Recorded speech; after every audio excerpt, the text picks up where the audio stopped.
Crypto investing for beginners needs to start with a reset of expectations before it ever touches wallets or exchanges. Because crypto is not just another asset class. It is a psychological stress test wrapped in technology, ideology, and extreme volatility. And if you approach it with the same assumptions you use for stocks or ETFs, the market will teach you very quickly where those assumptions break. I've watched intelligent, disciplined investors lose perspective in crypto faster than in any other market I've traded, not because they were careless, but because crypto compresses emotion narrative and price movement into a feedback loop that overwhelms unprepared behavior. The first thing you must understand is what crypto actually is and what it is not. Crypto is not a company. It does not generate earnings, pay dividends, or file financial statements. Most crypto assets are protocols, networks, or tokens whose value is driven by adoption, utility, scarcity, and belief. That doesn't mean they are worthless or purely speculative, but it does mean you cannot analyze them the same way you analyze stocks. Beginners often make the mistake of forcing stock logic onto crypto, looking for cheap coins or treating price drops as value opportunities without understanding whether anything fundamental supports recovery. And crypto price can fall 80 to 90% and stay there indefinitely without any structural reason to rebound. Another critical difference is market maturity. Crypto markets are young, fragmented, and heavily influenced by leverage and sentiment. Liquidity can disappear suddenly. Correlations can snap without warning. A tweet, a regulatory rumor, or an exchange issue can move prices violently. This does not make crypto illegitimate, but it does mean that risk behaves differently. In traditional markets, risk often builds gradually. In crypto, risk can arrive instantly. Beginners who underestimate this tend to size positions based on excitement rather than survivability, and that is where damage concentrates. Volatility deserves special respect here. Crypto volatility is not just higher, it is structurally different. Large percentage swings are normal, not exceptional. If a 20% move causes you stress, you are oversized for crypto by definition. This is why starting small is not conservative advice, it is mandatory. Your first goal in crypto is not to maximize gains, it is to remain emotionally functional.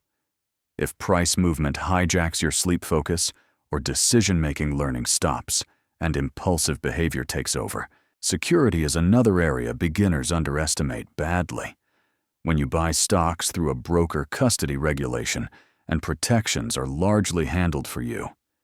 In crypto, responsibility shifts toward the individual. Exchanges can fail.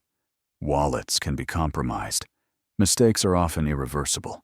Sending funds to the wrong address or interacting with malicious contracts can result in permanent loss. This is not fear-mongering. It is the reality of a system designed for self-sovereignty. Beginners must prioritize security practices, early strong passwords, two-factor authentication, hardware wallets, for long-term holdings, and skepticism toward unsolicited messages. In crypto, convenience is often the enemy of safety. Understanding what you are investing in is especially important. Thousands of tokens exist, but most will not survive long-term. Beginners often chase low-priced coins, believing they have more upside, confusing unit price with value. Market capitalization matters far more than price per token. A coin trading at a few cents can still be massively overvalued if supply is large. Conversely, a coin with a high price per unit can be reasonably valued. This misunderstanding alone has cost beginners billions collectively. Another trap is narrative-driven investing. Crypto thrives on stories, technological revolutions, financial freedom, decentralization, generational wealth. Some of these narratives have merit. Many are exaggerated or premature. Narratives move price faster than utility, especially in bull markets. Beginners often buy narratives at peak excitement and sell in despair when reality sets in. Learning to separate long-term potential from short-term hype is essential. If you cannot explain in simple terms what a project does, why it needs a token, and who actually uses it, you are not investing. You are speculating on attention. Time horizon clarity matters enormously. Are you investing long-term holding through cycles, or are you trading volatility? Mixing these mindsets is one of the fastest ways to lose money. Buying a token as a long-term hold and then panicking out during a drawdown is unmanaged emotion. Trading short-term while telling yourself a long-term story to justify holding losses is denial. Crypto punishes mixed intentions more aggressively than most markets because volatility exposes inconsistency quickly. One of the healthiest habits a beginner can develop is limiting exposure. Crypto does not need to be all or nothing. A small allocation relative to your overall portfolio allows participation without obsession. This is especially important because crypto markets trade 24/7. There is no closing bell, no forced pause. Without boundaries, crypto can consume attention and amplify emotional fatigue. Successful participants impose structure, deliberately scheduled review times, position size limits, and clear rules for adding or reducing exposure. It's also important to understand that crypto cycles are extreme. Bull markets feel euphoric and validating. Bear markets feel endless and brutal. Prices can remain depressed for years. Projects disappear quietly. Liquidity dries up. This is not a sign that crypto is over. It is a sign that the market is still discovering what matters. Beginners who enter near peaks often believe they are bad investors when prices collapse. In reality, they are experiencing a cycle they did not prepare for. Preparation does not eliminate losses, but it prevents losses from becoming identity crises. Another distinction beginners must grasp is the difference between investing and using crypto. Some people participate by holding assets, others by staking, providing liquidity, or interacting with decentralized applications. These activities introduce additional layers of risk: smart contract risk, protocol risk, and counterparty risk. Higher yields often compensate for higher uncertainty. Beginners should not chase yield without understanding what they are being paid for. In crypto, yield is rarely free and often fragile. Over time, the people who survive crypto are not the smartest or the fastest, they are the most restrained. They accept that they will miss opportunities. They avoid leverage early. They size positions so drawdowns are tolerable. They treat crypto as an experiment within a broader financial life, not as a replacement for it.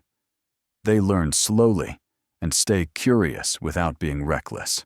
And this is where we need to continue next, because understanding what crypto is and the risks it carries is only the foundation. The real confidence comes from knowing how to start safely, how to choose a reputable exchange, how to decide which assets deserve attention, how to store them securely, and how to build a simple beginner-friendly crypto allocation that allows learning without catastrophic loss. And that transition from awareness into practical action is exactly where we go next, as this sentence carries forward into the step-by-step framework for entering crypto thoughtfully, cautiously, and with the kind of discipline that lets curiosity turn into competence rather than regret. And that is where we continue next, by slowing the entry process down deliberately. Because in crypto, the greatest risk for beginners is not missing the next move. It is entering too fast, without structure, and then being emotionally trapped when volatility does what it always does. The first practical step is choosing where you will buy, and this matters more than people think. Use large, reputable exchanges with long operating histories, transparent leadership, and strong security practices. Convenience and flashy interfaces are irrelevant here. Liquidity regulation, where applicable, and operational resilience are what protect beginners from exchange outages, manipulation, and panic-driven execution failures. Before funding anything, enable two-factor authentication, use a unique password, and understand the withdrawal process. If you don't know how to get your money out calmly, you are not ready to put it in. Once the on-ramp is secure, the next decision is what deserves your attention, and this is where restraint becomes an edge. Beginners do not need exposure to dozens of tokens. In fact, that usually guarantees confusion. Start with assets that represent the infrastructure of the crypto ecosystem rather than speculative fringe projects. Large established networks with real usage, deep liquidity, and long histories give you time to learn how crypto behaves without forcing you to guess which experimental idea might survive. This is not about safety. Crypto is never safe. It is about survivability and learning efficiency. Allocation comes next, and this is where most beginners quietly fail. Your crypto allocation should be small relative to your total net worth, small enough that a 50–70% drawdown would be uncomfortable, but not destabilizing. If you cannot tolerate that scenario emotionally, your size is too large. This is not pessimism, it is realism. Crypto drawdowns are not anomalies. They are features. By sizing appropriately, you turn volatility into a learning environment instead of a trauma generator. How you buy matters just as much as what you buy.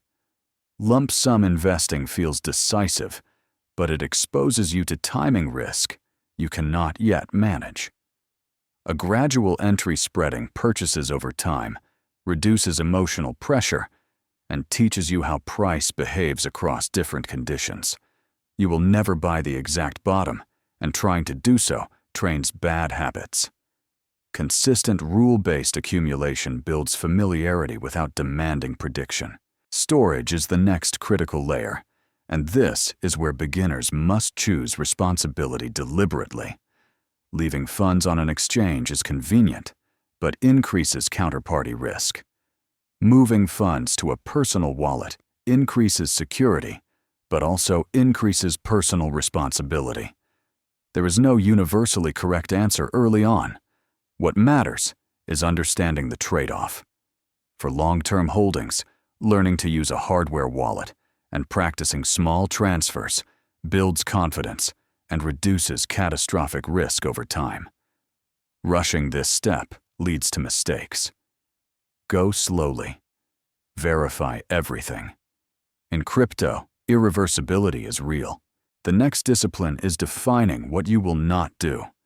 No leverage, no day trading initially, no chasing new launches because of social media excitement, no staking or yield farming until you understand the underlying risks. These boundaries are not about missing opportunity. They are about protecting clarity.